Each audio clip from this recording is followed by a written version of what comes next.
ప్రతి ఇంటికి వెళ్ళి ఈ మాదిరిగా ప్రతి ఇంట్లో ఉన్న ప్రతి ఒక్కరిని చూసి ఏ ఒక్కరూ మిస్ కాకుండా ఇవన్నీ జరగబోతున్నాయి చంద్రబాబు నాయుడు ముఖ్యమంత్రి అయిన వెంటనే అని చెప్పి ప్రలోభాలు పెట్టిన నేపథ్యం ప్రస్ఫుటంగా కనిపిస్తూ ఉన్న పరిస్థితిలో కూడా నా దగ్గరికి వచ్చి చాలామంది కూడా చెప్పినారు, అన్న తెలుగుదేశం పార్టీ వాళ్ళు ఈ మాదిరిగా క్యాంపెయిన్ చేస్తూ ఉన్నారు, ఈ మాదిరిగా ప్రతి ఇంట్లో ఉన్న ప్రతి ఒక్కరిని కూడా చెడగొట్టే కార్యక్రమం చేస్తున్నారు, సాధ్యం కాని హామీలు అని చెప్పి సాధ్యం కావని తెలిసినా కూడా ఇస్తూ ఉన్నారు, మనం గమ్ముగా ఉంటే ఎలా అన్నా అని చెప్పి నా దగ్గరికి వచ్చి కూడా అడిగారు. కానీ అబద్ధాలు ఆడడం మన చేత కాదు. నాని ఎప్పుడప్పుడు అంటాడు, నాకున్న సమస్య లేదంటే అన్న నీతో ఒక సమస్య ఉంది అని అంటాడు. ఏం సమస్య లేదంటే అతి నిజాయితీతనం, అతి మంచితనం, ఈ రెండు మనకున్న సమస్యలు అని చెప్పి. కానీ ఈ అతి నిజాయితీతనం, అతి మంచితనమే రేపొద్దున మళ్ళీ మనల్ని అధికారంలోకి తీసుకొచ్చేటివి కూడా ఇవే. ఎందుకనంటే జగన్ ఇవన్నీ చేయగలిగాడు కదా, చంద్రబాబు నాయుడు దీనికన్నా ఓ 2-3 ఇంతలు ఎక్కువ చెప్తున్నాడు అంతే కదా, అందులో చంద్రబాబు నాయుడు మోడీతో కలిసి వస్తున్నాడు కదా, ఏమో చేయగలుగుతాడేమోలే అన్న ఒక చిన్న ఆశకు తావు బహుశా మన పాలనలో మనం ఇంత బటన్లు చక్కగా నొక్కాం కాబట్టి బహుశా ఆ ఆశ కూడా ప్రజలకు కలిగింది. 6 నెలలు తిరక్క మునిపి ఈరోజు పరిస్థితి ఏమిటి అనంటే, ప్రతి ఇంట్లో చర్చ ఏమిటి అనంటే, జగన్ కనీసం పలావన్నా పెట్టేవాడు, చంద్రబాబు నాయుడు బిర్యానీ పెడతానన్నాడు, ఇప్పుడు తీరా చూస్తే పలావు పోయింది, బిర్యానీ కూడా పోయింది, పూర్తిగా ఏమీ లేకుండా పోయింది అనే పరిస్థితి ఈరోజు ప్రతి ఇంట్లో కూడా చర్చనీయాంశమే జరిగింది. ఒకవైపున చర్చ పథకాల మీద ఈ మాదిరిగా చర్చ అనేది ఒకవైపున ఉంటే, మరోవైపున సిస్టమేటిక్గా ప్రతి వ్యవస్థ కూడా కొలాప్స్ అవుతూ ఉంది. ఈరోజు ఫీజుల కోసం పిల్లలు కాలేజీలకు వెళ్ళలేని పరిస్థితిలో ఉన్నారు. డిసెంబర్ వచ్చేసరికి మామూలుగా జనవరి నుంచి ఫీజులు పెండింగ్.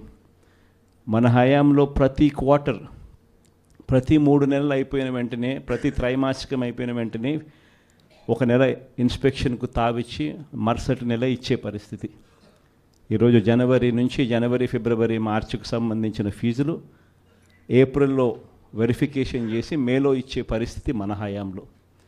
కానీ ఈరోజు చూస్తే జనవరి, ఫిబ్రవరి, March quarter, April, May, June quarter, July, August, September quarter, ఇప్పుడు ఇక అక్టోబర్, నవంబర్, డిసెంబర్, ఈ జనవరికి వస్తే 4 క్వార్టర్స్ అంటే సంవత్సరం ఫీజులు పిల్లలకు ఇవ్వని పరిస్థితి కనిపిస్తుంది. ఒక్క ఫీజు రీయింబర్స్మెంట్ బకాయిలే 2,800 కోట్ల రూపాయలు. ఇక దీనికి వసతి దీవెన కలుపుకుంటే మన హయాంలో ప్రతి ఏప్రిల్లోనూ ఇచ్చేవాళ్ళం, అది మరో 1,100 కోట్ల రూపాయలు. ఉట్టి ఫీజులకు సంబంధించిన బకాయిలే. నేను స్కీముల గురించి మాట్లాడడంలా, వ్యవస్థను నడిపించే ఈ కార్యక్రమాలను కూడా పూర్తిగా కొలాప్స్ అవుతూ ఉన్న పరిస్థితి. దాదాపుగా 3,900 కోట్లు కేవలం పిల్లల చదువులకు సంబంధించిన బకాయిలు. ఆరోగ్యశ్రీకి సంబంధించిన బకాయిలు 2,200 కోట్ల రూపాయలు మార్చి నుంచి ఆరోగ్యశ్రీ నెట్వర్క్ హాస్పిటల్కి కూడా డబ్బులు ఇవ్వని పరిస్థితి. ఈరోజు పేదవాడు ఎవడు కూడా హాస్పిటల్ గడప ఎక్కాలంటే డాక్టర్లు వైద్యం ఉచితంగా అందిస్తారు అన్న నమ్మకం ప్రజల్లో సన్నగిల్లిన పరిస్థితి. దాదాపుగా మన హయాంలో నెలకు మామూలుగా 300 కోట్ల రూపాయలు ఆరోగ్యశ్రీ బిల్స్. మార్చి నుంచి ఇప్పటిదాకా ఒక్క బిల్లు ఇవ్వాల. దాదాపుగా 2,200 కోట్ల పైచిలకు బకాయిలు. ఆరోగ్య ఆసరా గురించి ఇంక నేను చెప్పాల్సిన పనిలే. అసలు ఆరోగ్య ఆసరా ఉందా, ఎక్కడుంది అని అనుకునే పరిస్థితులకి ఈరోజు ప్రజలు వచ్చినారు. 104, 108 ఫోన్ నెంబర్ కొట్టినా కూడా అంబులెన్స్ వస్తుందన్న నమ్మకం లేదు. వాళ్లకు బకాయిలే, వాళ్ళు స్ట్రైకులు, ధర్నాలే. ఇలా సిస్టమేటిక్గా చదువులైతేనేమి, వైద్యం అయితేనేమి, ధాన్యం కొనుగోలు, చివరికి ధాన్యం కొనుగోలు పరిస్థితి కూడా ఎలా ఉంది అంటే దళారీలు కొనేదాకా ప్రభుత్వం అడుగు ముందుకు వేయడానికి సిద్ధంగా లేదు.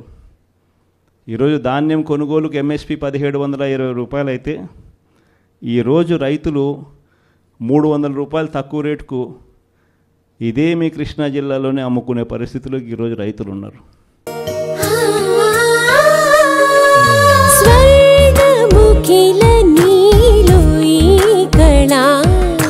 వజ్రవైడూర్యాలంకరణం మణిహారం మహాద్భుతం సంతోషమి ప్రతిక్షణము ఇక శుభప్రదముగా నీవు రాగసిరుల వేడుక సంతోషం ప్రతిక్షణం మానిపల్లి జ్యువెలర్స్.